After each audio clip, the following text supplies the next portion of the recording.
Dice Iván Olano Duque, escritor caleño. Desde antes del triunfo electoral de Gustavo Petro y Francia Márquez en junio de 2022, ya se discutían las amenazas de un golpe de Estado.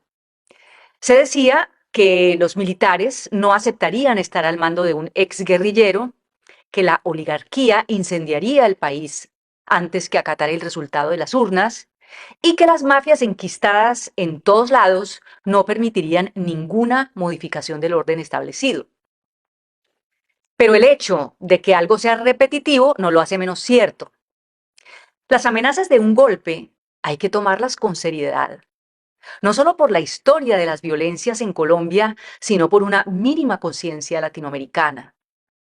Allende siempre ha sido un ejemplo y una herida en nuestra identidad política, y basta con echar un vistazo al panorama de los últimos años para ver que la brutalidad de los viejos golpes militares se transformó en un aparato más sofisticado de acoso mediático, sabotaje de los oligopolios beneficiarios del neoliberalismo y estocadas finales de la derecha judicial.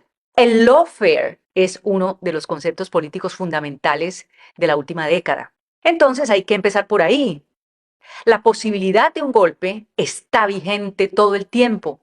Y cuantas más transformaciones reales en beneficio de las mayorías sociales realice el gobierno Petro, más aumentará el riesgo.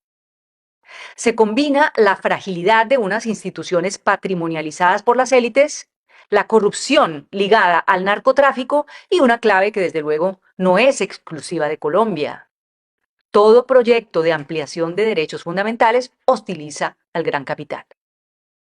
¿Dónde está el poder? La encrucijada de estos días en Colombia se puede resumir en dos elementos. Primero, el acoso y derribo mediático y judicial contra altos funcionarios del gobierno Petro, con el objetivo no solo de intimidar y paralizar, sino sobre todo de construir un relato de caos y una falsa equivalencia con el pasado. Los grandes medios de comunicación y la derecha reaccionaria arraigada en instituciones estatales no dejan de explotar una de las consignas universales del statu quo. Todos son iguales. El segundo elemento es la disputa por la renovación de la Fiscalía General de la Nación, que es el principal ente investigador y acusador de la rama judicial.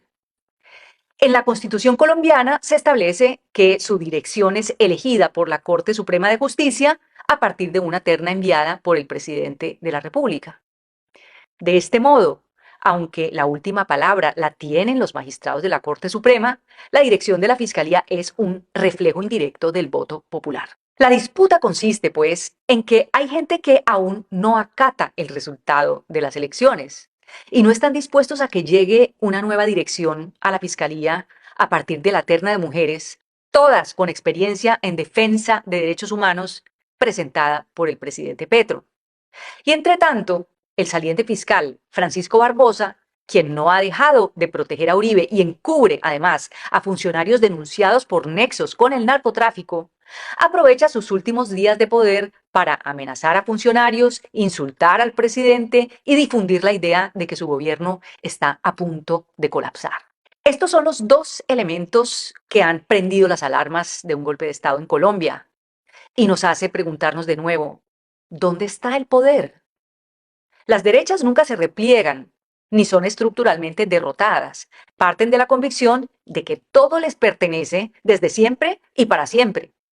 Y aun cuando parecen en una posición de debilidad, al perder excepcionalmente algunas elecciones, por ejemplo, se atrincheran y empiezan la ofensiva desde todos lados. Las izquierdas, en cambio, partimos de una derrota estructural.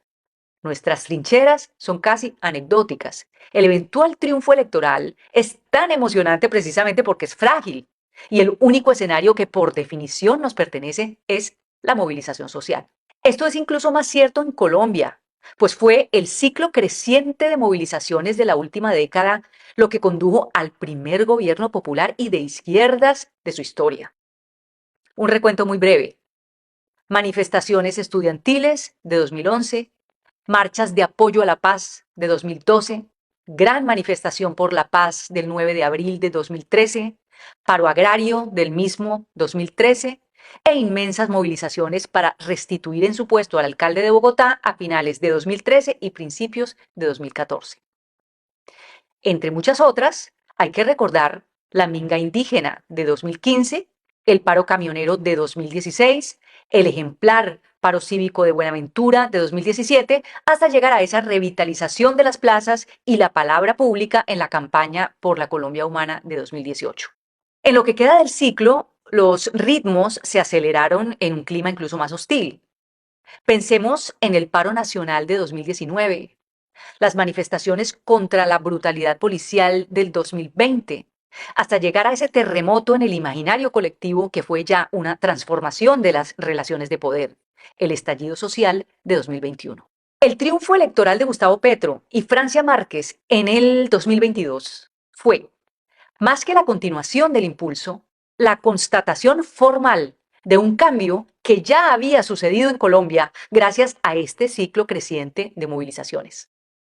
Esto explica el espanto del establecimiento político, económico y mediático ante su sola mención. Son perfectamente conscientes de que por su culpa sucedió lo que les parecía impensable, perder las elecciones.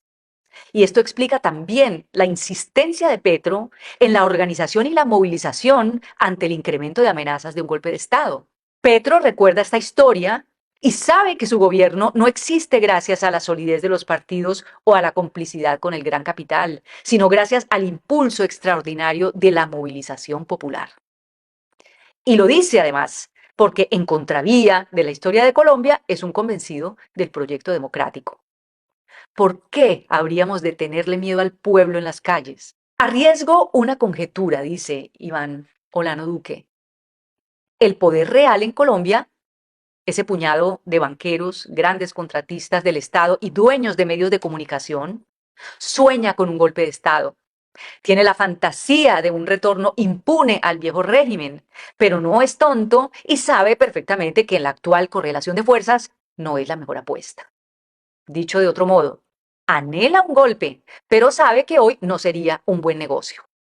Un nuevo estallido social significaría un costo muy alto. A pesar de la piromanía de algunos de sus portavoces subordinados, los expresidentes Gaviria y Pastrana, la senadora Cabal, Vicky Dávila, lo que le interesa a ese viejo régimen, más que la ruptura precipitada del gobierno Petro, es inmovilizarlo, arrinconarlo, detener el trámite legislativo de las distintas reformas. Desde luego, no es posible superar 3 décadas de voracidad neoliberal sin hostilizar a quienes se acostumbraron a parasitar el Estado.